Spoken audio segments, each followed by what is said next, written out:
everybody.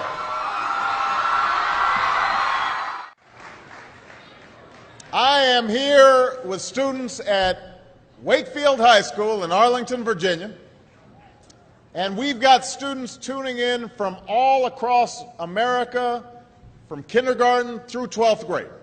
And I am just so glad that all could join us today, and I want to thank Wakefield for being such an outstanding host. Give yourselves a big round of applause.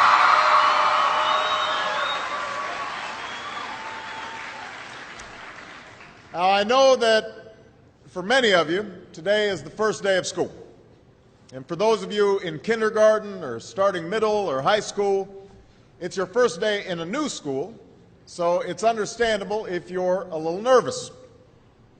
I imagine there's some seniors out there who are feeling pretty good right now, with just one more year to go. And no matter what grade you're in, some of you are probably wishing it were still summer, and you could have stayed in bed just a little bit longer this morning. I know that feeling. When I was young, my family lived overseas. I lived in Indonesia for a few years, and my mother, she didn't have the money to send me where all the American kids went to school, but she thought it was important for me to keep up with an American education. So she decided to teach me extra lessons herself, Monday through Friday, but because she had to go to work, the only time she could do it was at 4:30 in the morning. Now, as you might imagine, I wasn't too happy about getting up that early. And a lot of times I'd fall asleep right there at the kitchen table. But whenever I'd complain, my mother would just give me one of those looks and she'd say, "This is no picnic for me either, Buster." So I know that some of you are still adjusting to being back at school, but I'm here today because I have something important to discuss with you. I'm here because I want to talk with you about your education and what's expected of all of you in this new school year. Now, I've given a lot of speeches about education, and I've talked about responsibility a lot. I've talked about teachers' responsibility for inspiring students and pushing you to learn. I've talked about your parents' responsibility for making sure you stay on track and you get your homework done and don't spend every waking hour in front of the TV or with the Xbox. I've talked a lot about your government's responsibility for setting high standards and supporting teachers and principals and turning around schools that aren't working, where students aren't getting the opportunities that they deserve. But at the end of the day, we can have the most dedicated teachers, the most supportive parents, the best schools in the world, and none of it will make a difference. None of it will matter unless all of you fulfill your responsibilities. Unless you show up to those schools, unless you pay attention to those teachers, unless you listen to your parents and grandparents and other adults and put in the hard work it takes to succeed. And that's what I want to focus on today, the responsibility each of you has for your education. I want to start with the responsibility you have to yourself. Every single one of you has something that you're good at. Every single one of you has something to offer. And you have a responsibility to yourself to discover what that is. That's the opportunity an education can provide. Maybe you could be a great writer, maybe even good enough to write a book or articles in a newspaper, but you might not know it until you write that English paper, that English class paper that's assigned to you. Maybe you could be an innovator or an inventor, maybe even good enough to come up with the next iPhone or the new medicine or vaccine, but you might not know it until you do your project for your science class. Maybe you could be a mayor or a senator or a Supreme Court justice, but you might not know that until you join student government or the debate team. And no matter what you want to do with your life, I guarantee that you'll need an education to do it. You want to be a doctor or a teacher or a police officer? You want to be a nurse or an architect, a lawyer or a member of our military? You're going to need a good education for every single one of those careers. You cannot drop out of school and just drop into a good job. You've got to train for it and work for it and learn for it. And this isn't just important for your own life and your own future. What you make of your education will decide nothing less than the future of this country. The future of America depends on you. What you're learning in school today will determine whether we as a nation can meet our greatest challenges in the future. You'll need the knowledge and problem-solving skills you learn in science and math to cure diseases like cancer and AIDS, and to develop new energy technologies and protect our environment. You'll need the insights and critical thinking skills you gain in history and social studies to fight poverty and homelessness, crime and discrimination, and make our nation more fair and more free. You'll need the creativity and ingenuity you develop in all your classes to build new companies that will create new jobs and boost our economy. We need every single one of you to develop your talents and your skills and your intellect so you can help us old folks solve our most difficult problems. If you don't do that, if you quit on school, you're not just quitting on yourself, you're quitting on your country. Now, I know it's not always easy to do well in school. I know a lot of you have challenges in your lives right now that can make it hard to focus on your schoolwork. I get it. I know what it's like. My father left my family when I was 2 years old, and I was raised by a single mom who had to work and who struggled at times to pay the bills and wasn't always able to give us the things that other kids had. There were times when I missed having a father in my life. There were times when I was lonely and I felt like I didn't fit in. So I wasn't always as focused as I should have been on school, and I did some things that I'm not proud of, and I got in more trouble than I should have. And my life could have easily taken a turn for the worse. But I was lucky. I got a lot of second chances, and I had the opportunity to go to college and law school and follow my dreams. My wife, our First Lady, Michelle Obama, she has a similar story. Neither of her parents had gone to college, and they didn't have a lot of money. But they worked hard, and she worked hard so that she could go to the best schools in this country. Some of you might not have those advantages. Maybe you don't have adults in your life who give you the support that you need. Maybe someone in your family has lost their job and there's not enough money to go around. Maybe you live in a neighborhood where you don't feel safe or have friends who are pressuring you to do things you know aren't right. But at the end of the day, the circumstances of your life, what you look like, where you come from, how much money you have, what you've got going on at home, none of that is an excuse for neglecting your homework or having a bad attitude in school. That's no excuse for talking back to your teacher or cutting class or dropping out of school.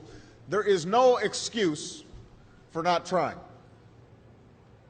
Where you are right now doesn't have to determine where you'll end up. No one's written your destiny for you, because here in America, you write your own destiny. You make your own future. That's what young people like you are doing every day all across America. Young people like Jasmine Perez from Roma, Texas. Jasmine didn't speak English when she first started school. Neither of her parents had gone to college. But she worked hard, earned good grades, and got a scholarship to Brown University, as now in graduate school studying public health, on her way to becoming Dr. Jasmine Perez. I'm thinking about Andoni Schultz from Los Altos, California, who's fought brain cancer since he was 3. He's had to endure all sorts of treatments and surgeries, one of which affected his memory, so it took him much longer, hundreds of extra hours, to do his schoolwork. But he never fell behind. He's headed to college this fall. And then there's Chantel Steve from my hometown of Chicago, Illinois. Even when bouncing from foster home to foster home in the toughest neighborhoods in the city, she managed to get a job at a local health care center, start a program to keep young people out of gangs, and she's on track to graduate high school with honors and go on to college.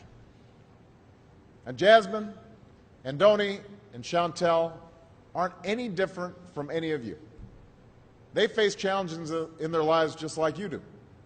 In some cases, they've got it a lot worse off than many of you. But they refused to give up. They chose to take responsibility for their lives, for their education, and set goals for themselves. And I expect all of you to do the same. That's why today I'm calling on each of you to set your own goals for your education and do everything you can to meet them. Your goal can be something as simple as doing all your homework, paying attention in class, or spending some time each day reading a book. Maybe you'll decide to get involved in an extracurricular activity or volunteer in your community. Maybe you'll decide to stand up for kids who are being teased or bullied because of who they are or how they look. Because you believe, like I do, that all young people deserve a safe environment to study and learn.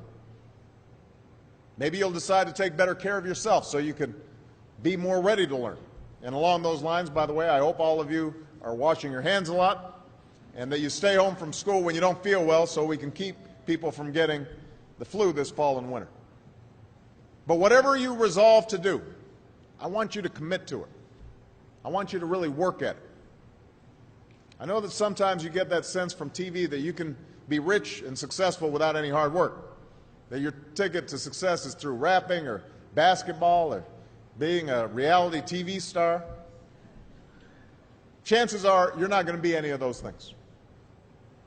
The truth is, being successful is hard. You won't love every subject that you study. You won't click with every teacher that you have. Not every homework assignment will seem completely relevant to your life right at this minute. And you won't necessarily succeed at everything the first time you try. That's okay. Some of the most successful people in the world are the ones who've had the most failures. J.K. Rowling, who wrote Harry Potter, her first Harry Potter book was rejected 12 times before it was finally published. Michael Jordan was cut from his high school basketball team. He lost hundreds of games and missed thousands of shots during his career. But he once said, "I have failed over and over and over again in my life, and that's why I succeed." These people succeeded because they understood that you can't let your failures define you. You have to let your failures teach you. You have to let them show you what to do differently the next time. So if you get into trouble, that doesn't mean you're a troublemaker. It means you need to try harder to act right. If you get a bad grade, that doesn't mean you're stupid. It just means you need to spend more time studying. No one's born being good at all things. You become good at things through hard work. You're not a varsity athlete the first time you play a new sport. You don't hit every note the first time you sing a song. You've got to practice. The same principle applies to your schoolwork. You might have to do a math problem a few times before you get it right. You might have to read something a few times before you understand it. You definitely have to do a few drafts of a paper before it's good enough to hand in. Don't be afraid to ask questions. Don't be afraid to ask for help when you need it. I do that every day. Asking for help isn't a sign of weakness, it's a sign of strength, because it shows you have the courage to admit when you don't know something, and that then allows you to learn something new. So find an adult that you trust, a parent, a grandparent, or a teacher, a coach, or a counselor, and ask them to help you stay on track to meet your goals. And even when you're struggling, even when you're discouraged, and you feel like other people have given up on you, don't ever give up on yourself. Because when you give up on yourself, you give up on your country. The story of America isn't about people who quit when things got tough. It's about people who kept going, who tried harder, who loved their country too much to do anything less than their best. It's the story of students who sat where you sit 250 years ago and went on to wage a revolution, and they founded this nation. Young people. Students who sat where you sit 75 years ago, who overcame a depression and won a world war, who fought for civil rights and put a man on the moon. Students who sat where you sit 20 years ago, who founded Google and Twitter and Facebook and changed the way we communicate with each other. So today, I want to ask all of you, What's your contribution going to be? What problems are you going to solve? What discoveries will you make? What will a president who comes here in 20 or 50 or 100 years say about what all of you did for this country? You know, your families, your teachers, and I are doing everything we can to make sure you have the education you need to answer these questions. I'm working hard to fix up your classrooms and get you the books and the equipment and the computers you need to learn. But you've got to do your part too. So I expect all of you to get serious this year. I expect you to put your best effort into everything you do. I expect great things from each of you. So don't let us down.